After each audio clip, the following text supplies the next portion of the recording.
Fala pessoal, tudo bem com vocês? Professor Lanzarin aqui e hoje eu trago a segunda parte do nosso aulão dedicado ao concurso público da Polícia Militar do Estado do Amazonas.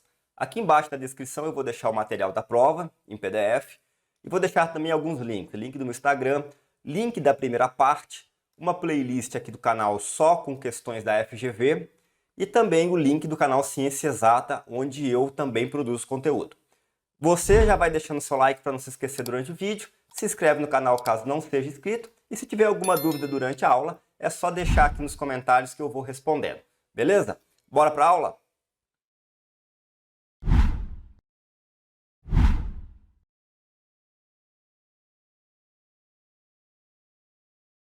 O Microsoft PowerPoint 2010 oferece diferentes modos de exibição dos slides para uso durante a apresentação e edição de uma apresentação, disponíveis na guia Exibição.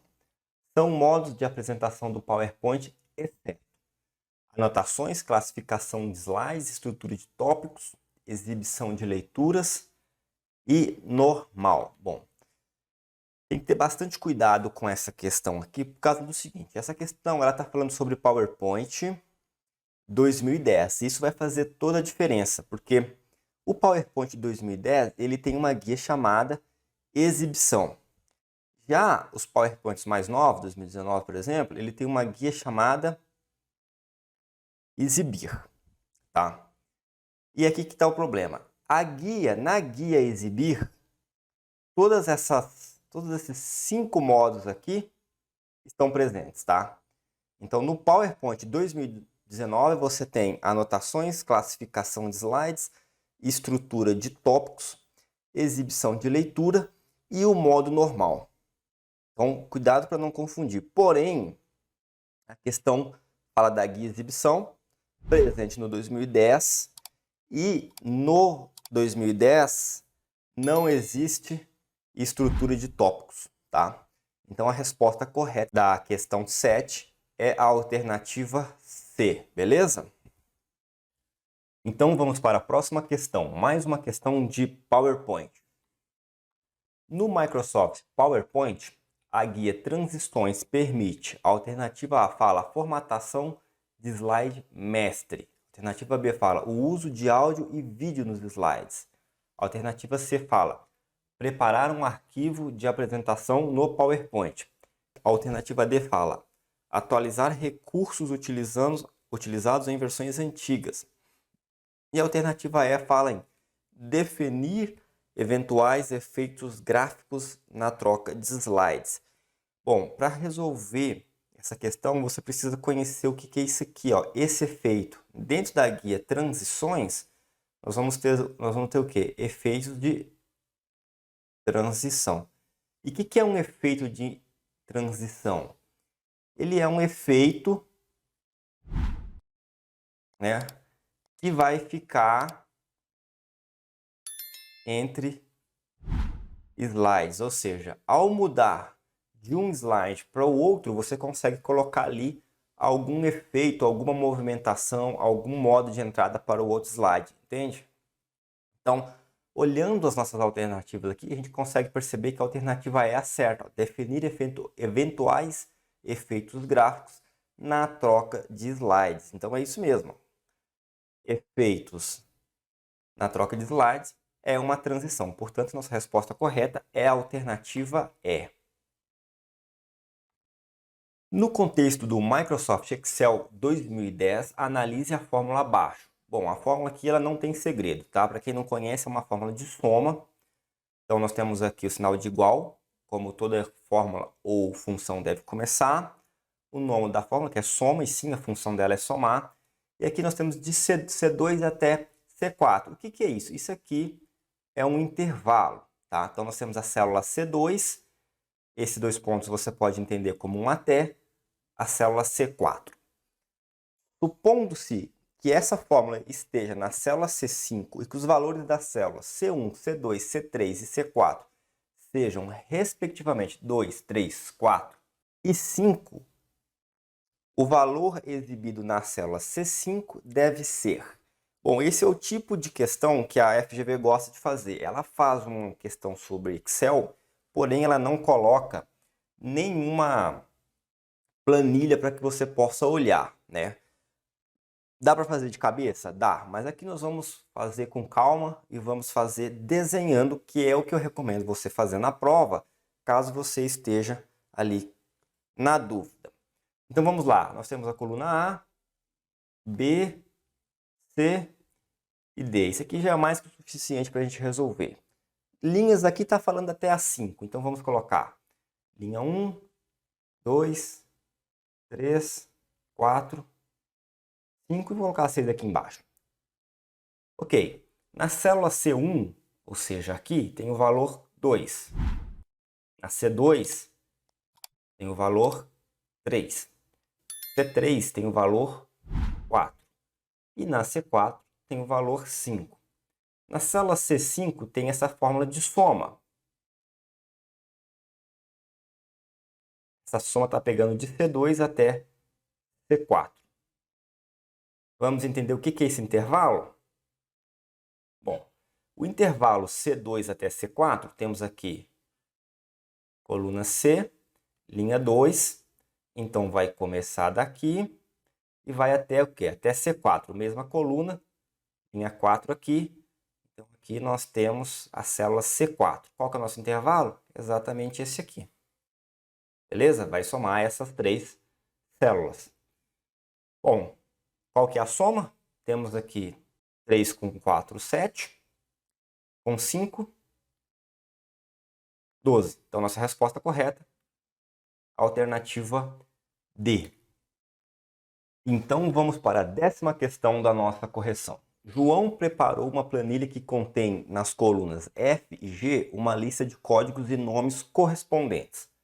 Os códigos das células F6, F7 e F8 são M001, M010 e M999, respectivamente. Nas células G6, G7 e G8, os nomes são Pedro, João e Maria, respectivamente. João deseja construir uma fórmula na célula A12, de modo que nesta seja exibido o nome correspondente ao código que tenha sido digitado na célula A11. Essa fórmula deve ser. Bom, então, mais uma questão de Excel, mais uma questão sem planilha. Essa aqui a gente consegue até resolver ela sem planilha. Conforme for, a gente vai desenhando. Vamos lá. Então, nós temos uma necessidade do nosso usuário aqui.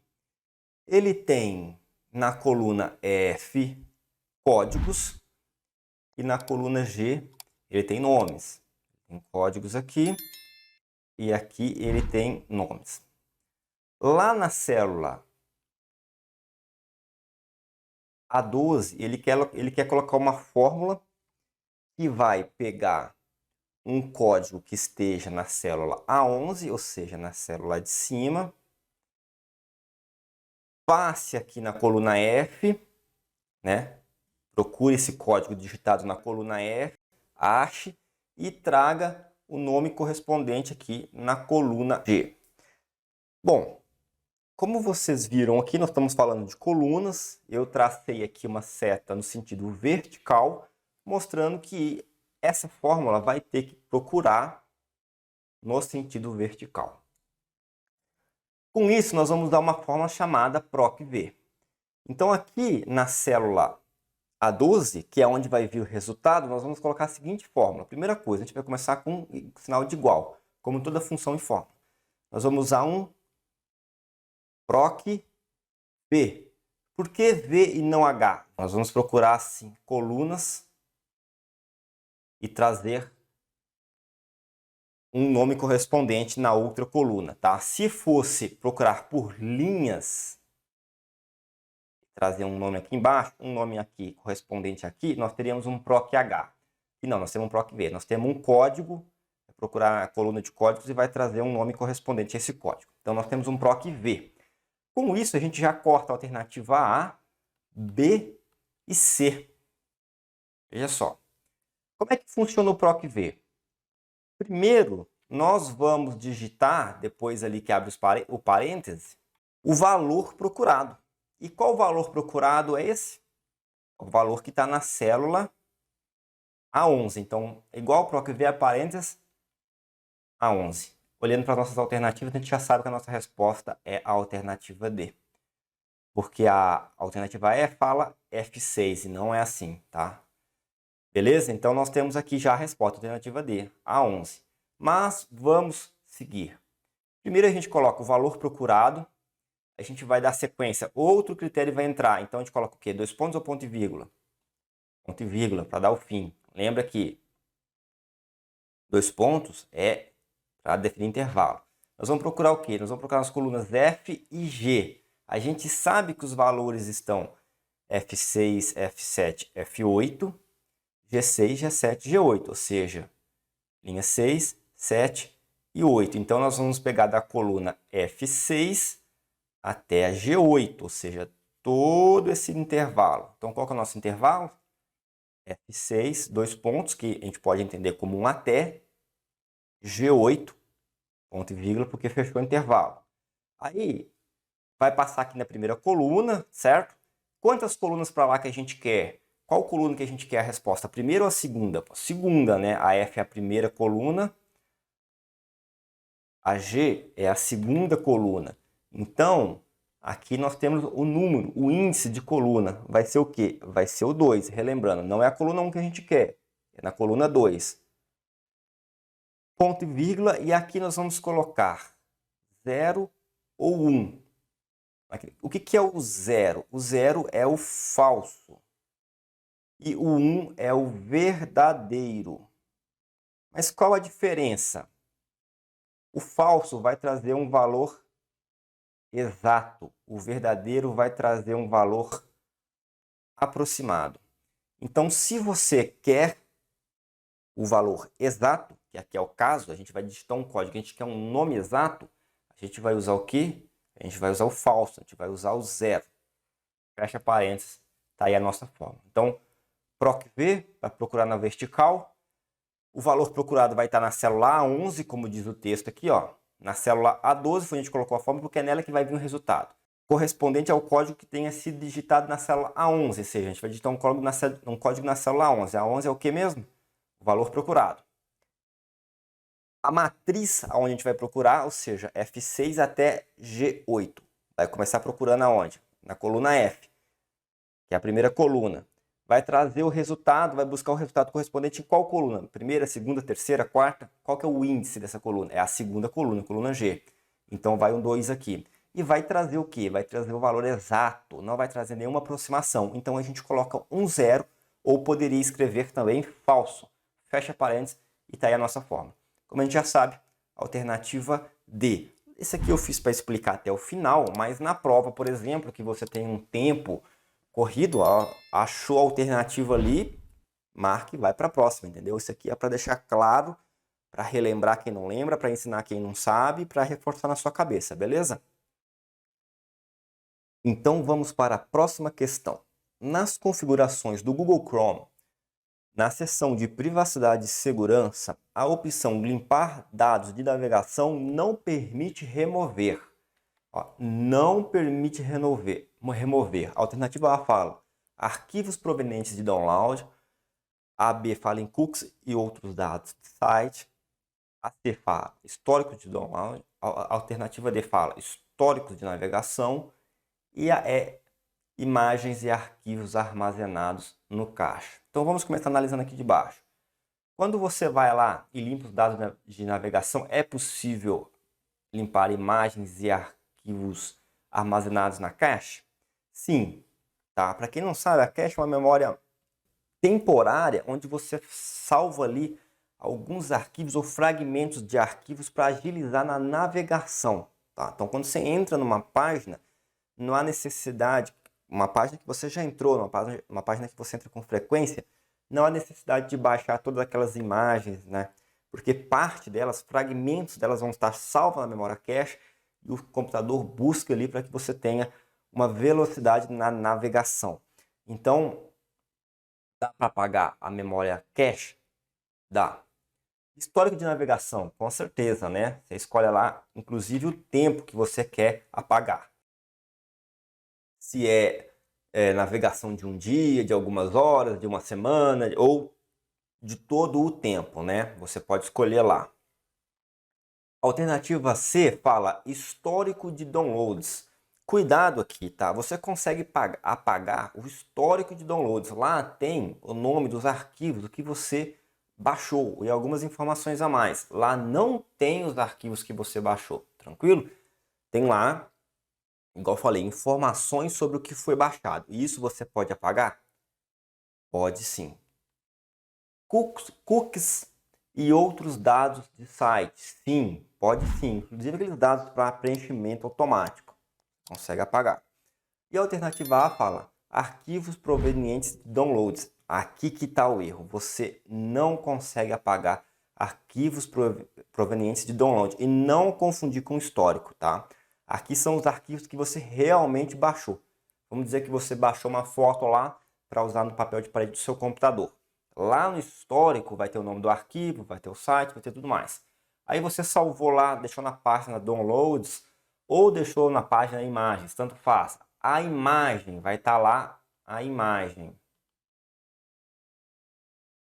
Então, quando você apaga, você vai lá e apaga, limpa o dado de navegação, você consegue apagar lá o histórico, a informação. Mas esse arquivo, ele não vai pegar e simplesmente sumir lá da sua pasta, né, seja de downloads ou de imagem, ir para a lixeira ou apagar definitivamente, tá? Isso não acontece, beleza? Então você não consegue apagar arquivos provenientes de download quando você limpa dados de navegação, beleza? Então com isso nossa resposta correta é a alternativa A. Então vamos para a 12ª questão da nossa correção e última questão da nossa prova. Os sites de internet que oferecem navegação mais segura podem ser identificados pelo exame do prefixo da URL de acesso. O prefixo que indica essa condição é http https url www. E por último, arroba. Bom, aqui algumas questões a gente já pode cortar de cara, né? A alternativa é, a gente já pode cortar, porque isso aqui é simplesmente um arroba, que você vai usar lá no e-mail, né? Você pode lá ter, sei lá, arroba hotmail, arroba gmail, né? Tanto faz. Tá perguntando aqui o prefixo da URL. Prefixo da URL, que é um endereço, né? A URL é um endereço. Então, nada a ver com a nossa arroba. Outra bem simples de cortar é a própria URL, né? Lembrando que uma URL não tem como prefixo URL. Ela vai ter como prefixo um protocolo. E sendo um protocolo, a gente pode cortar www, que é o World Wide Web, ou seja, um formato de hipermídia que você consegue, ali através dessa hipermídia, achar links que vão trazer textos, imagens, animações, gráficos, ou seja, uma série de arquivos de vários tipos de mídia e que você consegue navegar por eles. A gente usa tanto www que tem gente que confunde achando que isso é a internet, mas não é. Isso é uma das ferramentas da internet. Então, sobra para nós apenas as duas alternativas que se tratam de protocolo. A alternativa A e a alternativa B são sim protocolos e são prefixos, tá? Mas qual dos dois pode ser usado? Bom, os dois podem ser usados, mas o que oferece a navegação mais segura é aquela que vai ter camadas de segurança que faz com que garanta privacidade na comunicação entre você, o usuário, e o emissor da mensagem. Ou seja, entre quem envia e quem recebe a mensagem, existe uma segurança, existem várias camadas de segurança. Que segurança é essa? As mensagens são criptografadas, permitindo só o emissor e o receptor entendam o que está sendo comunicado ali. Você tem a garantia de que da fonte, né? Então, se você tem https www, YouTube, você sabe que você está lidando com o YouTube, beleza? Entre outras formas de segurança. Então, a nossa resposta correta é a alternativa B. É o HTTPS, S de segurança. Segurança em inglês, né? Security, e também segurança em português, que vai coincidir aqui nesse caso, tá? E depois aqui vai vir o 2 pontos barra barra, e aí é exatamente isso. Ah, mas como é que eu vou ver isso? Você está assistindo essa aula no YouTube, você pode clicar aí na sua barra, né, de navegação. Provavelmente você vai estar lá vendo, lá só youtube.com barra channel, não sei o que, não sei o que. Mas, ao clicar, né, ao posicionar o cursor na barra de navegação, aí sim, aí você vai ver que vai estar lá https barra barra youtube.com, beleza? Então, essa resposta correta é a alternativa B. Lembrando que tanto o HTTP quanto o HTTPS são protocolos, são prefixos, mas a versão que tem o S, o HTTPS, é a que vai garantir mais segurança na navegação, beleza? Então, por hoje é isso, pessoal. Espero que vocês tenham gostado da aula, como eu já disse. Se tem alguma dúvida, deixa aqui nos comentários. Não esquece de deixar seu like. E até a próxima!